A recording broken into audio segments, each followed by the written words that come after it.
کہانی ایک ایسے جنگل کی جہاں درخت گاتے ہیں اور راستے خود بولتے ہیں۔ آج یہاں دو دوست ہیں، ایک ہوا کی طرح تیز، ایک دریا کی طرح ٹھہرا ہوا۔ دوڑ لگاؤ گے مستو؟ شرط یہ کہ فوار نور تک جو پہلے پہنچا، جیت اسی کی۔ جیت آسیک چلو دیکھتے ہیں راستہ ہمیں کیا سکھاتا ہے۔ قواعد سن لو۔ راستے میں 3 مرحلے ہوں گے: لہراتی بیلیں، سنگلاخ نالا اور موئمنا دروازہ۔ تیار؟ سیٹ دون ہوا میں بیلیں جھول رہی ہیں۔ تیزو برق رفتاری سے گزرتا ہے مگر ایک بیل اس کے کان پر پھنس جاتی ہے۔ الفاف یہ کہاں سے آ گئیں؟ سانس برابر 1 2 3 اب جاؤ۔ شکریہ، اگلی بار میں بیلوں سے دوستی کر لوں گا۔ تیز پانی بہ رہا ہے، بیچ بیچ میں پتھر۔ تیزو لمبی جست لگا کر ایک پتھر پر پھر دوسرے پر پھسلتا ہے۔ یہ تو پھسلنے والی ترکیب ہے۔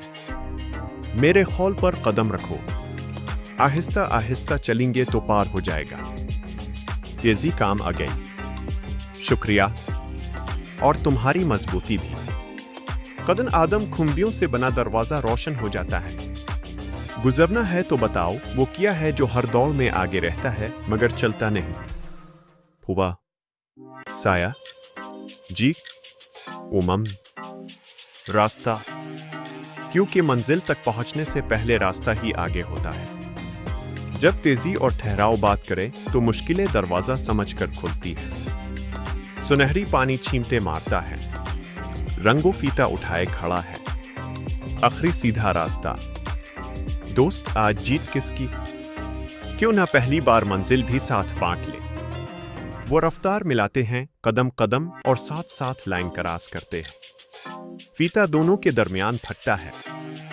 دوہری جیت اور سب سے خوبصورت انجام۔ سبق یہ نہیں کہ کون تیز تھا یا کون دیر پا، سبق یہ ہے کہ سفر تب جیت بنتا ہے جب ساتھ ہوتا ہے۔